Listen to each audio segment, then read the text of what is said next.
Tyler the Creator is someone everyone should know about now. From being seen as a controversial figure during his Goblin Era to releasing one of the best albums of 2017, Flower Boy, Tyler has undoubtedly shown a tremendous growth in his music and personality.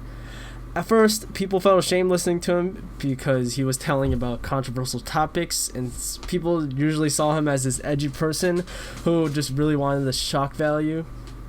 But once he released Flower Boy, there became this emotional turning point for not only his audience but himself as well. This album showed a lot more personal and sensitive perspective of Tyler, which he's never done at this extent before. His fans would see a different view of him, and even the people who disliked his music would feel more towards like some genuineness towards him. This leads to Tyler today releasing Igor, a surprise album that no one really expected how it's going to sound after listening to Flower Boy. God damn it, I gotta take this off. I'm sorry.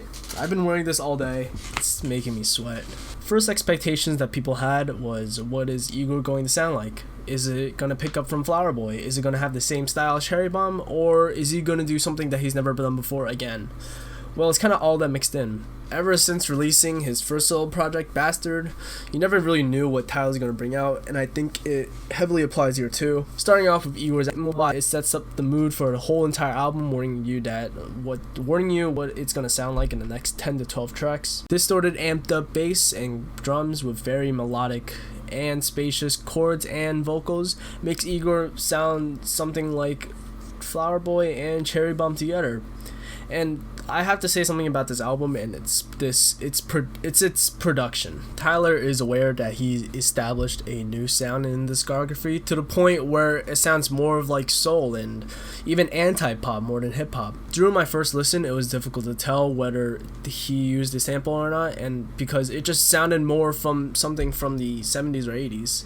Like, I wouldn't have believed you if Gone Gone didn't have a sample and that was just Tyler doing his shit, because that hook on Gone Gone felt so familiar for some reason. The tracks that did have samples, like I Think and Puppet, act more of a support for Tyler's vocals, especially in A Boy's a Gun. I loved how he used Bound from the Ponderosa Twins, making it sound like a Bound 2 off of Kanye's song Bound, with the same exact sample. The production is definitely one aspect that makes Igor special. It's out of the blue the first listen, but the more I listen to it, the more attached I am to this album. If we're talking about this album contextually, it's clearly more straightforward and one-dimensional theme of just loving someone and being broken by that loved one. But the way Tyler uses this pitch vocals, which in my opinion, it does not affect that much negatively, these pitch vocals make the simple theme something much more expansive than how it seems to be. Because when Tyler posted this picture, he posted a picture on Instagram before Igor would be released, saying how people should paint their own picture rather than letting Tyler just tell them how it's supposed to sound, which is a very creative idea to me. Unless you give your own idea and perspective on what the album is going to sound like, rather than being forced to listen to it and understand how it's supposed to be. This would bring up so many theories and opinions on Reddit, on Twitter, on Instagram, on any social media about just one simple topic of discussion. From theories of Igor being the low-pitched voice and how Tyler, who is the high-pitched voice, loving this low-pitched Igor, to Tyler more talking about his disbanded group Odd Future rather than an actual human. It shows how many possible views and opinions can be made through just one simple and recurrent theme that everyone uses all the time. Another thing that makes Igor so special to me is how each track flows from one another. In about 11 tracks in 40 minutes, Tyler ends his songs very abruptly without dragging it too much to just get to the point of what he's trying to say. You can't really take a breather through this album because it just brings so much sounds and ideas in such a limited time. For 40 minutes, it's pretty short. However, this doesn't mean that there's too much that Tyler is saying in this album. Most of the tracks have very simple structures without much of Tyler talking, and I think he's been wanting to do that ever since Flower Boy. In an interview from Tyler on how he made Flower Boy with Gerard Carmichael, he said that he focused on not trying to take the lead vocal and just let the features play their part, which we haven't seen from Bastard to Cherry Bomb. I think you rapped maybe 28% of the album. It's like so... I wanted to, my goal of this album was to shut the fuck up and let all the features be the leaders. Yeah. Yes, Rex, here, sing for 2 minutes before I come in with an 8-bar on Boredom, and then I'll have another 8-bar, but I want to shut up and just let the string section be 2 minutes at the end. Boredom, I think... With Igor, however, I think he just wanted to let the sounds play without any vocal help from anyone.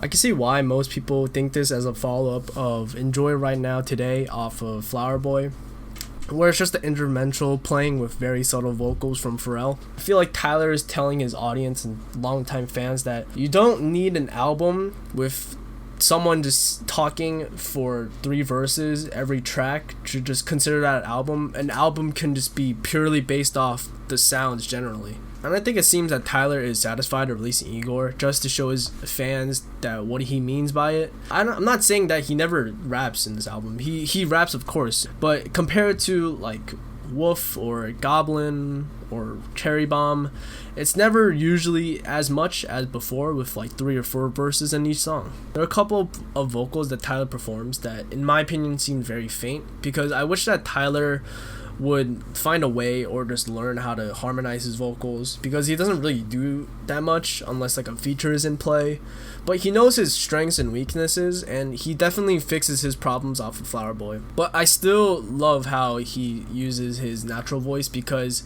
same thing with Flower Boy, if he used any type of effect, any distortion or any type of thing he did in Cherry Bomb, this would make this album so much worse than how it is right now.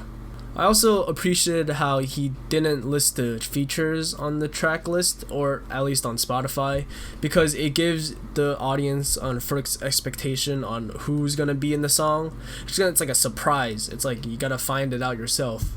But sometimes they're really unnoticed. Like, I didn't know that Dev Hynes and Charlie Wilson was on Earthquake until I searched it up on Genius. One feature I especially fucking love is Playboi Carti on the exact same song, because, okay, listen, I've always liked Carti's songs, but the way Tyler put Carti's vocals on this piano ballad solo, wherever it is, it's something fucking legendary, dude. I just can't stop listening to that part. That's like the only reason why I listen to Earthquake, is because of that one verse. I don't even care what Playboi Carti's saying. I don't even know what the lyrics are, but it's just so fucking legendary. And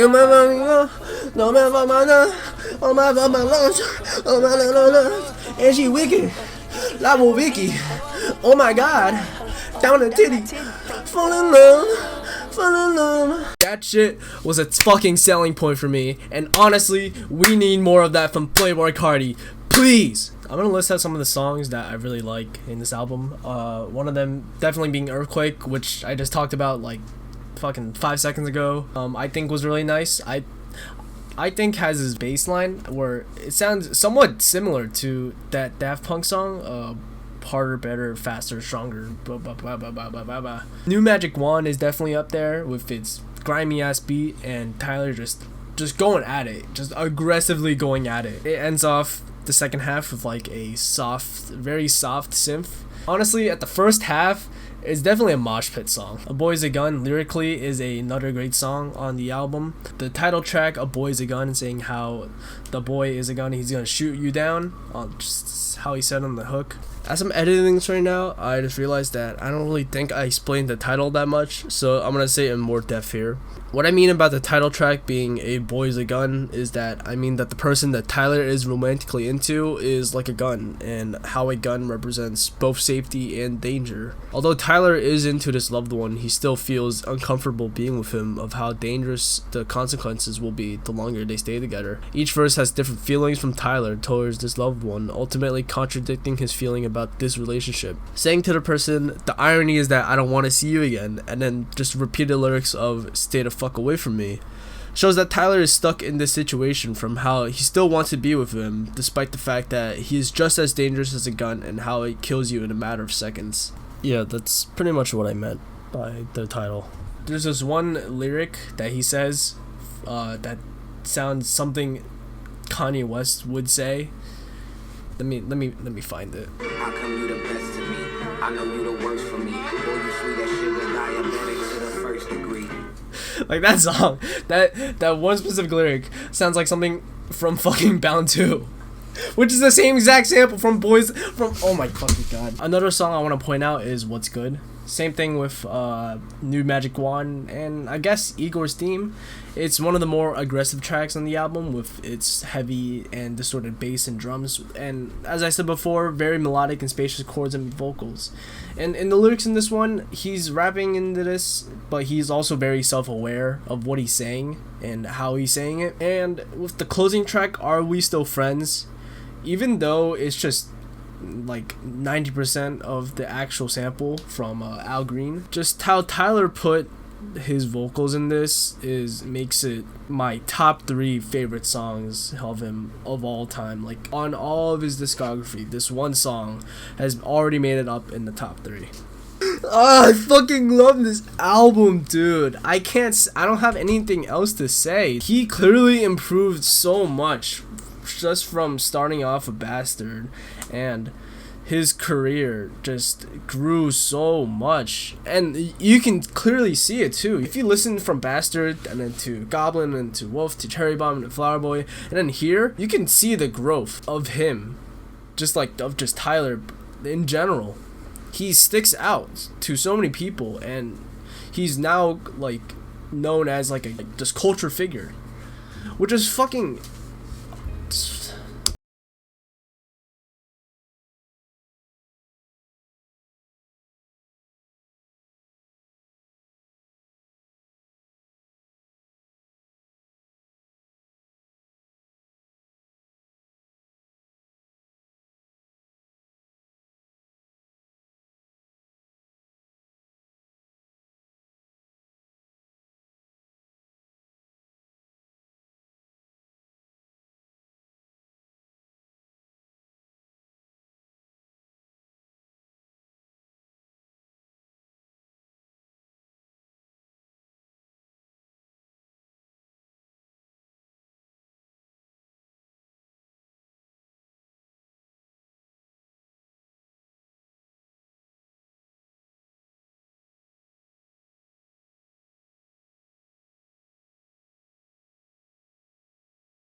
My body,